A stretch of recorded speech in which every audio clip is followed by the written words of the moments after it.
So I'm actually going to let the panelists introduce themselves quickly because you know yourselves better. So let me start here. I'm Jenna Supar. I graduated in 2015. So long. You didn't want to say it. I know, I forgot. Graduated in 2015. I am a litigator at Kirkland & Ellis. It is my second firm. I got a different job outside of Kirkland right after law school and then lateraled over almost 2 years ago. So I've got 2 firms under my belt. I'm Angela Oldham. I graduated December 2017, and I am a first-year corporate associate at Kirkland & Ellis, and I also summered at Sibley Austin. And I'm Sarah Africano. I am a 5th-year associate at Sibley. I summered at Sibley and then started my career there, and I've been there ever since. And Sarah has actually in the past done some of our OCI interviews. Yes, and I will be doing them this year as well. All right, so question number 1 for each of you, and you can just shout out your answers, no need for formality, is, I guess, each of your number 1 interview tip, the one thing you think everyone should know going into an interview or should think about, that is the type of interview that we see in OCI, the 20 to 30-minute screening interview. So number 1 tip.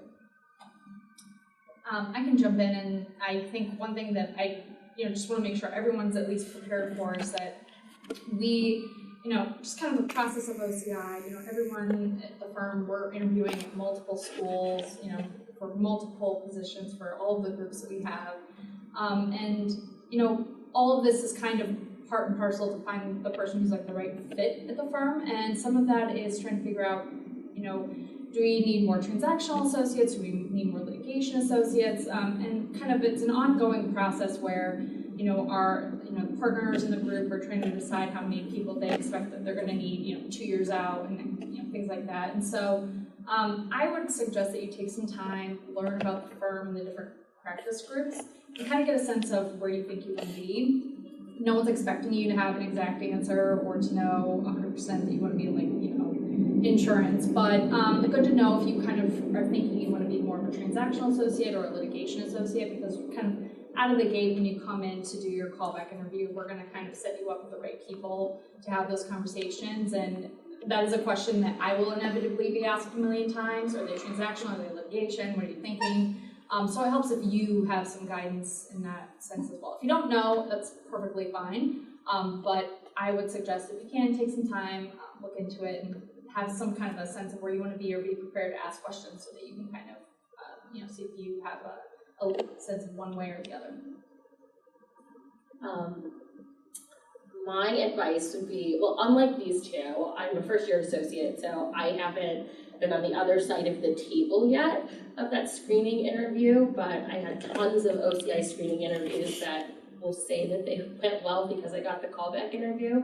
And I think what worked best for me was just coming in and being confident and passionate about that firm, and showing and really letting that come through during the very short time that you have with them. Like Sarah said, these screeners are interviewing a lot of people, and I think the best thing that you can do is ensure that, when they're going through all the resumes later, that something that your personality or a story that you told or a connection you made really jumps off of the page. So my best advice is just going and being yourself and really being confident. Before I give my answer, I'm gonna kind of piggyback off of Sarah's comment. Do y'all know the difference between litigation and transactional attorneys? Because I didn't. So okay, you can email me if you don't. We'll talk about it, because I did not know at that point. So I think I probably could have answered that question a lot better if I had been more clear on what that difference would be like, even just like practical things. Like there were things that I said that definitely probably skewed more transactional than litigation or whatever. So yeah, be confident and clear on that one. If you don't know, that's fine. I didn't know. As far as my biggest tip, I was telling Angela this, I have maybe a weird way of looking at interviews, at least for this screen interview. I did OCIs at Northwestern and New Chicago before, and so it's like you're sitting there and there's a lot of people and you're seeing people in these 20-minute increments. I realized that once I started viewing interviews from the interviewee perspective as like a blind date, I started to do a lot better. Because if you think about it, you're walking into a room with someone you don't know and trying to drum up a connection out of nowhere and be memorable. And so if you kind of view it as a blind date versus like, I need to put forth all of my smarts and credentials and need to come across as like really serious versus like, okay, I want to get to know you. I want to see if we seem like a good fit for each other. I want to see if we want the same things in a career. And if you can kind of approach it in that way of like wanting to get to know the person who's interviewing you, wanting to get to know the firm, versus feeling like you need to, shove all of your credentials forward and come across as like really serious and big law and whatever. I just found that my interviews started going a lot better. And the people that I remembered from the interviews that I was conducting at UChicago and Northwestern were also the people that we kind of could make that connection and talk on a more substantive level. So that would be my biggest piece of advice is honestly view it like a blind date. Can I just add one thing to that is that like from that point, we're looking for the stuff that's not on the page. Like I can look at your, I know at this point that you have good grades, that you have good analytical abilities. Like I don't need to know that. I need to know that I can have a conversation with you, that if I bring you back, you're able to walk in a room confidently and talk about yourself, talk about your experience, and that you're going to be someone who can kind of own the room in your own way, and that you kind of fit into this silly culture versus just, I'm relying on the fact that you've done well in school. We know that like all of that's a given. It really is more of like, how do you fit into our firm and how do you see yourself fitting? Fantastic. Well, that actually is a perfect segue into my next question, which is outside of grades, which are on the page, what, from your perspective, are the interviewers, in your case, what are you looking for to get out of the interview? It's kind of tough to say, because quite honestly, a lot of it is just trying to find someone that I think, just like Angela said, has a personality that's different than everyone else. We're having 50 to 60 people come back in any given week that are doing callback interviews. People are seeing a lot of great, smart, wonderful students who have done amazing work in school, amazing work after school. That's, you've got to find the one thing about yourself that kind of makes you stand out, what makes you different from the pack.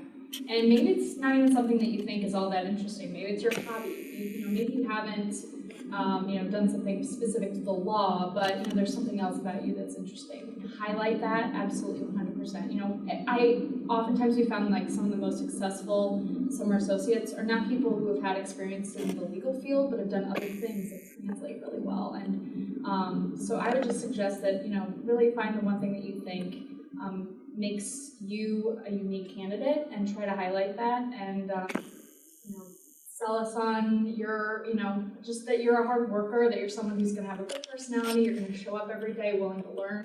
I don't need anyone who is kind of going to come in the door and know how to do our job, because no one does. Everyone starts at ground zero and works their way up and learns as they go. It's really just you having the type of personality that I feel like you're going to come in and work hard and be someone that can bring something to the table. Yeah, I agree with everything that Sarah said. I think I would add to that, as a junior associate, when I'm a part of the interview process that we do back at the firm, I'm just looking for someone who I can be on a deal team with, and I feel like we're going to work well together. That doesn't mean we have to have the exact same personality, but I have to feel in that interview that you're a team player, that you're someone I could carry on a conversation with. If worse comes to worse, that we're up late working together and we can take a break and have a laugh and jump back into it. Someone who I feel like you're gonna have my back, I'm gonna have yours, and that's kind of a lot to fit into a little bit of an interview. But I think people who come across as really confident and just really being themselves, really do portray that, and like Sarah said, being more than just what's on the paper, really getting past that and being vulnerable enough to just share yourself during that time in the interview is really what makes all the difference. Yeah, I think echo all of that as well. I think personality can really go a long way. And just finding, for me, when I'm doing interviews, I want someone who I feel like is interested in the firm, would be a good fit for the firm, and who I like. And so interest in the firm, at this point, on both sides of the table, like both parties are somewhat fungible in the sense that you're one of many law students with good grades. We're one of many law firms that are interviewing you. So there's some level of fungibility. So it's not like, you're gonna have this like instant, like, well, you're the only person I care about, either way on the side of the table. And I think it's very much okay from your perspective to come in with like, hey, I'm interested in the firm, but like, tell me more about it. Like someone who's genuinely interested in learning about the firm and what we do and what a day-to-day looks like. You can tell people who are just kind of like asking the generic questions to get through the interview versus people who are like, okay, wait, so like you mentioned this, tell me more about that. How does that affect your daily life? Like someone who's, again, like a good date, right? You can tell on a date when someone's just like, so tell me about your family, versus someone who's like, oh, so you said your brother lives in Miami. Like, how many years apart are you guys? I mean, really just like interest in the firm can be translated again through that whole date mindset. And that to me means a lot. And those are people I'm a lot more willing or likely to call back or recommend for hiring. And then also just the people that I said if you would be a good fit. So if you're liking what you're hearing about the firm, find ways to take what they say, the interviewer says, and apply it to yourself. So like one of the things that we'll say about Kirkland a lot is that we're very entrepreneurial. Partners call you and pitch you on cases. You're not just staffed to a case. So you can kind of chart your own, you can, choose your own adventure. And so that's one of the things that I'll say, and I've appreciated and liked the law students who have said, oh, that sounds really cool. Like that definitely seems like a fit for my personality because of X, Y, and Z. So playing off of what they're telling you, if you feel like it is true to you, I mean, don't just like blow smoke or something, but like finding something if you're liking it and just applying it. And then the last thing I said is if I like them. And again, personality can really go such a long way. I was told that I received a job offer because I ordered a burger on a lunch and then looked down at it and realized that I was on an interview and was like, what do I do? And I looked at the burger and looked at the guy and was like, well, this is just a disaster waiting to happen. And he thought it was hilarious and he was like, I liked you, but that's when I knew I wanted to hire you because I could travel with you. Not recommending get a huge burger kind of thing, but be yourself and don't be afraid to let your personality show. What Sarah was saying about having a positive aspect of yourself, I was told that mine is my energy. And so I think initially I was worried about that coming across as too much. But that in my reviews last year, that was the one thing that every partner commented on specifically that they liked about me. And so I just was like, okay, I'm here for it. So if you have things like that you feel do differentiate you, don't be shy about sharing them. And just to follow up on what Jen is saying about showing that you're interested in the firm and being a part and an active listener in that conversation, I think the other piece to that is not just in the interview in that moment, but also come prepared. You can also show that you're interested in the firm by to Jenna's example, knowing ahead of time what it looks like to get assignments. And how do you find that out? You can Google almost everything nowadays. Law school forms sometimes has true answers. Now, and also you can call up attorneys. I meet with law students all the time from DePaul and everywhere who I don't know anything about, but I know that they went to DePaul and that's our only connection, and they asked to have coffee with me and I'm happy to do that. And they use that time to get research on what it's like to be at Kirkland, what it's like to be a corporate lawyer, and all of that. Sort of along the lines of what I think Jenna mentioned about not being necessarily going in between transaction and litigation. Are there other things like that going into your own interviews back when you did that you wish you had known that you could impart to students? What are some things that you sort of wish you had known going back?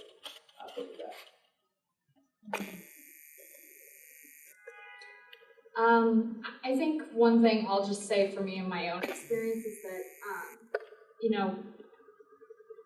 I don't know how all of you are thinking about your legal careers, but for me, you know, I wasn't sure if I was going to go to a big firm at all, and if I did, was I going to stay 2 or 3 years? You know, did I want to make partner? I had no idea what my long-term trajectory was going to look like, or if I was even going to like being at a big law firm.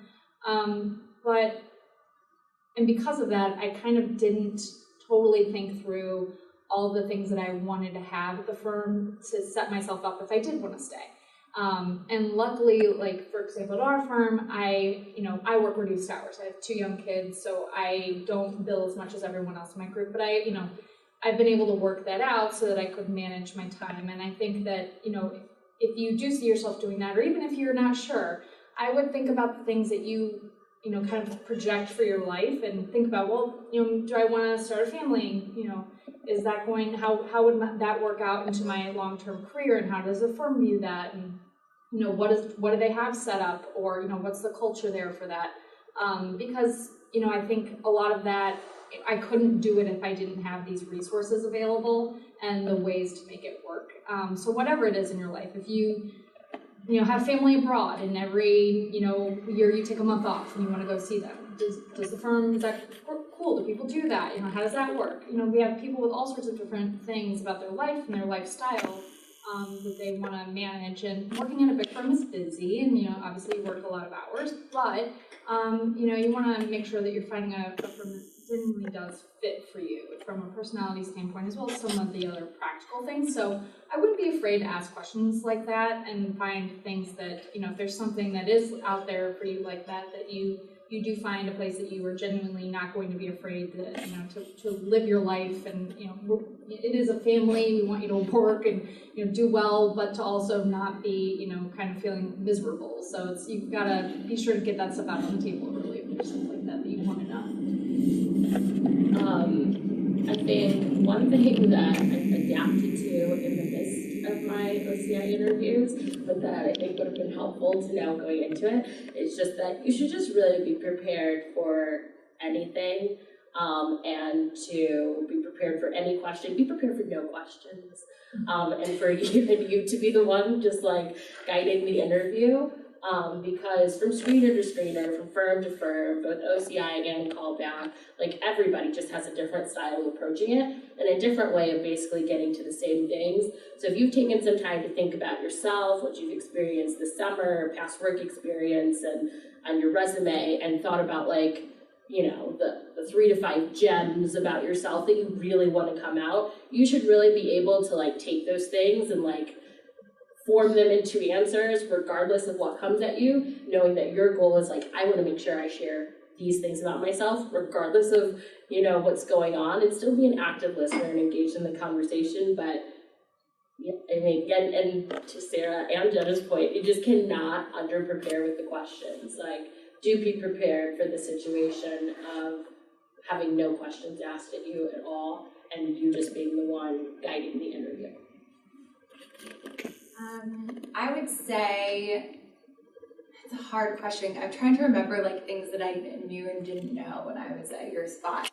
I think I would just have an idea about the environments that you work best in, whether that be with a lot of people, whether that be with not a lot of people. And that's something that I think that I didn't even know about myself until I switched firms. My other firm, the Chicago office, was pretty small. We all fit on one floor.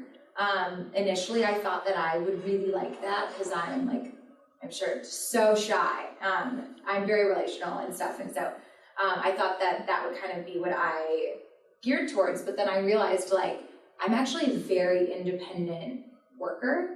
And I like to do things my own way on my own time and not necessarily have to worry about other people's schedule or have people wondering where I am, what I'm doing. And so working at a larger firm is actually way better for me as an employee. Because it's a larger firm, there's not as many people that I work for on my floor, so I can kind of come and go as I please. It's not a big deal if I have to run an errand or come to a panel or whatever, versus, in the smaller firm environment, it was like I was sitting right by my boss, which was super cool. We would chat all day and really liked each other, but then at the same time, so I got kind of that relational aspect, but then at the same time, it was like, gosh, if I'm stepping out for 30 minutes, everyone needs to know about it. And so I would think about things like that, of what you like as an employee in the environments that you work the best in. to even know what kind of office and office culture you like. So looking back, ways that I could have known that about myself is like, I never really did a study group in law school. Like, sure, maybe I would be in the same room as other people, like hanging out in the library or whatever, in like a community room, but like, I didn't want to like get together and study with other people. It was kind of like, I have my own process. I know how I like to do things on my own. Things like that. So just I would be a little self-reflective in knowing what kinds of environments you work your best in. I also like being able to, work from home or do this and that, or if you're someone who wants to like be up and at the office every day, that would kind of be a different kind of firm culture. So just thinking about how you like to work and how you work best, I think could be helpful to know about yourself in order to be able to kind of ask those poignant questions about a law firm culture. That would be probably my main takeaway. And just one more thing to add to Angela's point is that outside of the screening interview or callbacks, we, at least at Sibley, the person who does your screening sets you up on your callbacks. We do the best we can to put you in front of people that are going to be, good for you to meet with and be able to answer your questions, but things change last minute with everyone's schedule, and so sometimes you get switched at the last minute and you're in front of someone who's like not necessarily prepared that you were going to come in today. So to Angela's point, be prepared to be sitting in front of someone who literally got your resume 20 minutes before you walked in the door, and just kind of assume that's going to be the point, and that's going to happen. Sometimes we've got to shift at the last minute, and those people, and their reviews on your interview count just as much as someone who did read through your resume and was ready for you to come in the door.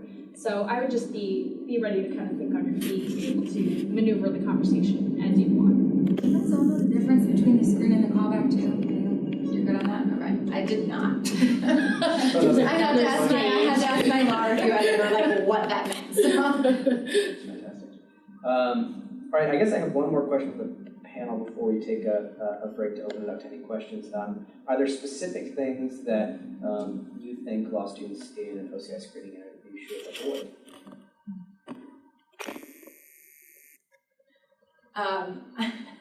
This is not a productive answer, but I started laughing so people are looking at me. I think I had one guy come in like, hi. So maybe don't do that.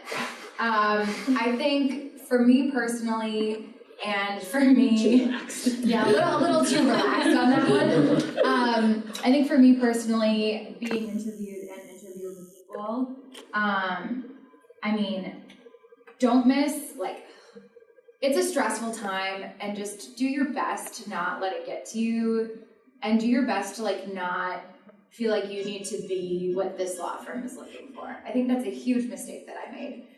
Early on, was that I felt like, okay, I'm a young blonde woman who has a bubbly personality. There's a stereotype of the dumb blonde, so I need to go against that. And so I was overly formal and probably really boring. And as I said, that wasn't at all playing to my strengths. And so I think that I definitely thought okay, I need to only wear black and white or whatever. And clearly I do not dress like that. It's not an environment I would actually want to be in if the law firm only had people who dressed in black and white, or people who were very, serious and, hated to laugh or something. That's not going to be my kind of environment. So I think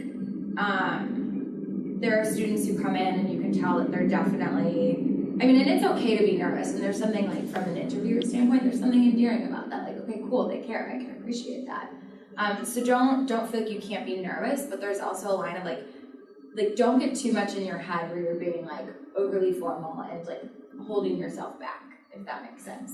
And really you can tell the difference. If anything, we get more annoyed with people who are schmoozy versus people, you know what I mean? So it's just be yourself. Don't feel like you need to become this super formal human being.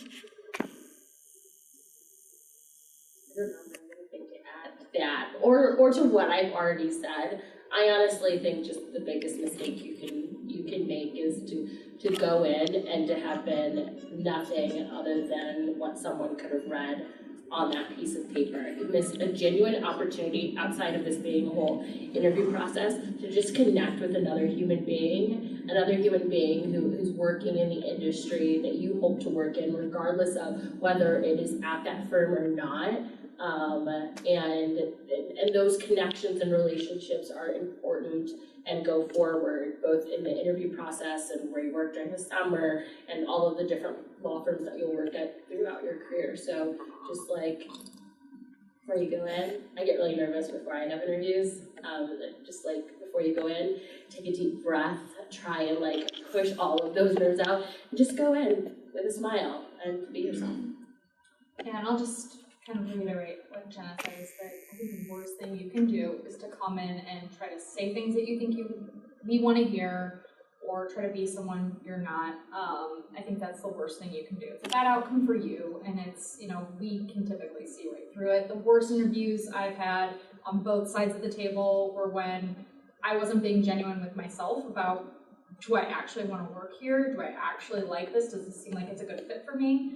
And then on the opposite side, where I have people who come in and I feel like they're trying to impress me with how incredibly smart they are, and instead they end up seeing fake, and like that's the last person you can be the smartest person in the room. You're the last person I want to work with. So I think that's just what you need to know is just whatever you do, don't miss a chance to just come in and be someone that you can go to bat for when you come back to the firm and are doing your callbacks.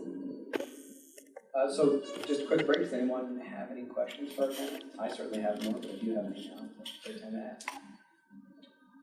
I guess speaking with like preparation, what are some just like general things that when you were getting ready for your interviews, what were kind of generally speaking things that you were thinking to yourself, they could ask about this, they could ask about that? And was that based on your resume? Was that based on anything else you submitted? I'm going to ask you about why you went to law school. I'm going to ask you about, maybe your work experience that you have that seems unique. Like, think about the things that if you were reading your resume from an objective point of view that you would want to know more about, be prepared to answer those questions.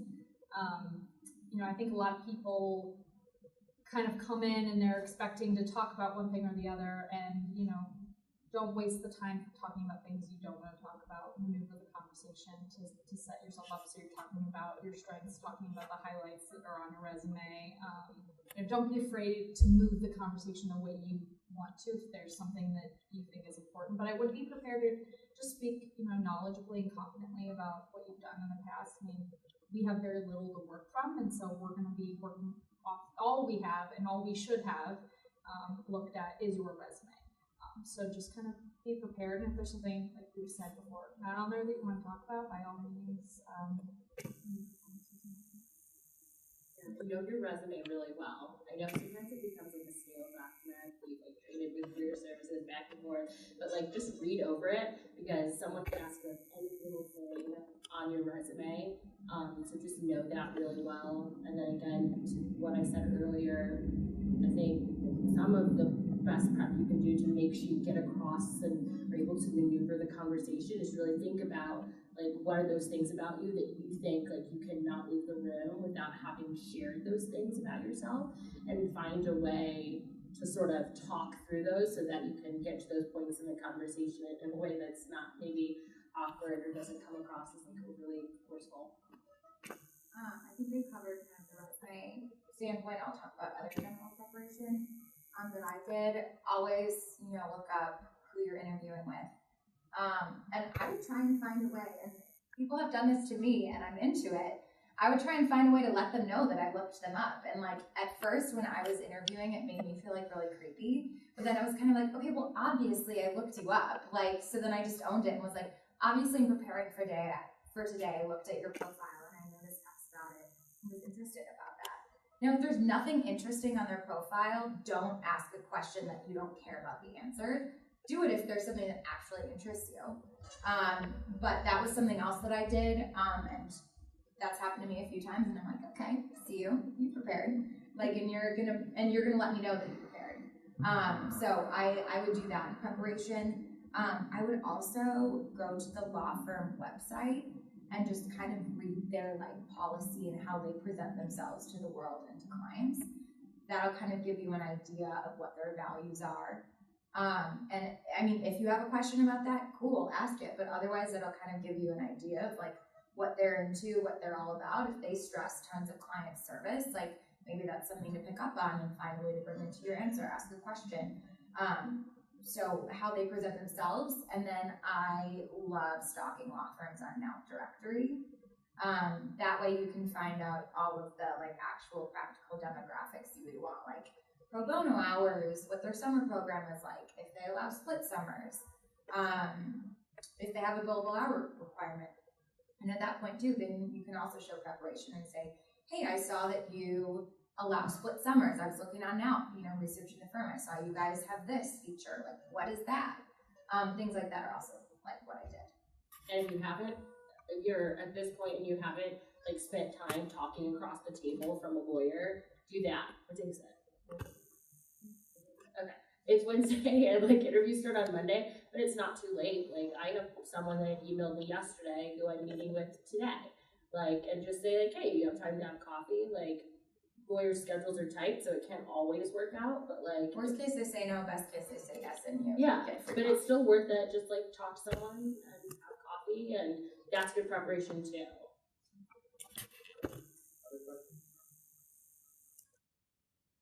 I'll say a couple more. No, I think it's actually your Oh, okay. No, I was like, no, am I like kicking the table this whole time? What are the? You have to be kicking the table awfully hard. I know. It's It's like, man, I every haven't little even worked out time. today. Sorry. What are your thoughts as a panel about thank you notes or emails? I think for me, it's kind of a given that you should do it. I'm not gonna like write you off the list if you were a great person and not give you a call back if you don't. But it's just good practice that you should, because outside of the OCI process, who knows, maybe down the road, you summer here and then you decide maybe you want to come work for Sibley, and because you wrote me a note, I remember you. It's just good practice, I think, to keep up those relationships even outside of just which place you end up at. And also, it takes 2 seconds of your time. The other thing, though, I do want to note about this is that I've had some people try to like shortcut this, and I wouldn't recommend it. I've had some typed notes that I thought was kind of strange, like you can write it if you don't write. If you want to type, send me an email. And then I've had ones that clearly were like dropped off at the front desk right as the person was leaving, and so they show up like, I get like a note from the mailroom that's like there like 2 seconds later, which is also very awkward because it seems like you didn't take a lot of thought into it. So take a day, we're not making a decision within the next, hour, go home, write the note that night, put something in there about what we talked about, make it memorable, and then send it off. It's a courtesy. It's not going to make or break the situation, but I just do think it just shows if you do it, I'm going to go, yep, I made a good decision. This person gets it. I agree. I do prefer the handwritten notes, only because I do think they're more rare. I get a lot of emails saying thank you, and so I really I just feel special getting them. But like I just feel like special when something comes in the mail. I'm like, oh my god, this is sweet, and then I put it on my wall, and it's like I don't know, and yeah, just my own like vanity being stroked. But but in general, also like I will say if someone doesn't send a note, I feel like the day moves too fast for me to really have cataloged who didn't send a note. It's just that I really do remember the people who do send notes. At the risk of bringing some discord in here, We're lawyers, that's what yeah. To offer the other perspective, I am not a fan of thank you notes. I get tons of emails, and to me, like, because it doesn't make or break you, so to me it's just another opportunity to screw up and like have a typo or come across as like hokey or mix me up with another interviewer or something, in which case then I'm not going to be happy because I like to think that I'm memorable. So that's just kind of the other perspective of it, is I've never sent them because I was told by I think a professor or someone that I really liked and knew well and had done really well. And he's like, it's just an opportunity to screw up. Like if they like you, they're gonna like you regardless of if you send a note. But at the same time, I have some friends who in life, they write thank you notes, it's just who they are. And I don't think that like my opinion on that or anyone else's opinion on that should like make you do something that makes you feel uncomfortable or like not who you are. So like those friends, I always say, yeah, write the thank you note. Like you love writing notes, it's who you are. You like being thoughtful in that way, go for it. So don't like do or don't based on that. It's just kind of like these are the perspectives on. So helpful. Yeah, sorry, I know I was like supposed to say something. 2 yeses and a no, so yes, probably is the answer. Yeah. So we just have a few minutes left. Any last thoughts for students? Yes, I always like to prepare students on this. So when I was doing interviews at University of Chicago, I was with this partner who did all of those CIs for that firm. And she was like, I have a favorite question that I ask everybody. And it's basically like, usually my deciding question is how they handle this. And I was like, okay. And it's a hard one and it kind of comes out of nowhere. And having been on the other side of the table, I was like, oh, 100%, that's a question where you can really tell a lot about somebody. And now I ask it in every interview. So I would prepare myself on this, which is, we'll build you up and be like, obviously you're a very successful person. You have all these great things on your resume going for you. I want to hear about a failure that you experienced and what you learned and what skills came to bear during that time. I've had some pretty awkward answers, such as, well, she said no when I proposed. So I would stay away from something personal. And I've had some like fairly kind of rude answers. So like one guy said, well, I didn't get into Harvard, and he was at Chicago, which is like fourth versus first. Kind of like, that's not relatable. Some really good answers were like, I took a chemistry class in college and had really struggled. I got a C. I met with the lab person every day. We took it, got an A, and ended up being a TA next year. Like things like that we can talk about. Like, it wasn't going great. I've experienced something hard, because that's also like, you're gonna screw up as a lawyer. And so it's like, okay, how do you react to mistakes? So when things aren't going your way, you can really tell a lot about a person based on that. So I would just kind of have that prepared in case you get mean interviewers like that. And please let it be a mistake that you've grown and learned so that the story has like some sort of have it end positively. Sorry, I thought that was implied. But yeah, no, just just like it should just be your failures. Right. Like yeah. I would just say that, this kind of summarizes everything we've been saying this whole time, but like, I am probably going to be way more concerned with like how you're communicating and your body language and your entire demeanor and your personality than I am like every single word that you're saying.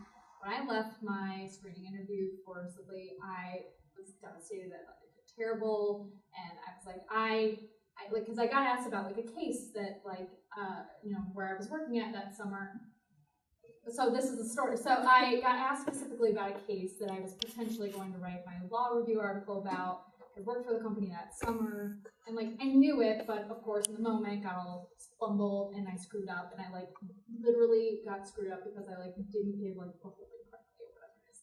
So I was panicked the entire time, and I thought it was terrible. It all worked out. I ended up getting my call back, ended up going well at Sibley. Ended up working for this same partner who did my screening interview that summer.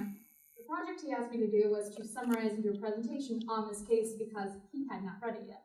So here I was panicked the entire time, thinking that like I must have answered. He had to have known I got it all wrong. He hadn't even read the case. It was just he was just trying to get me to talk, and I think that was the whole point. Is that like, maybe you don't always know the answer to things, but can you be confident to a client that you know what you're talking about? Maybe you don't get it perfect, but you do come across and make your point and speak confidently about what you do know. And so I think that was like the biggest people you can use. Don't be concerned if like you're not saying exactly what you want to say. I'm going to be way more concerned with how you're communicating with me and how I think you are, your confidence and all that than I am like, if you fumble a little bit. Like don't be worried about that. I think it's just be yourself and have fun with it, and make this about you figuring out what you want just as much as us. Yeah, and the world isn't stopping it with us yet. Like, it continues beyond that. Like, if the worst case scenario happens and OCI doesn't pan out the way you want it to, like the industry that we work in still operates off of calling and emailing people and getting to know people and sending out your resume and continuing to do that. And it doesn't say anything about you as a person or whether you would be successful or not in that law firm based upon what happens at OCI. What says the most about you is a person who's like persistently going after it. So I'd encourage you to do that, like, regardless of what happens at OCI. I think that's a great place to end. How about a round of applause for our panelists? Thank you very much. Thank you all for coming. We appreciate it. There's a copy of each panelist's bio at the front if you haven't grabbed that, so certainly grab that. And then if any of you do have a few minutes to stick around for questions afterwards, that'd be great. Thank you very much for coming. I appreciate it. Thank you.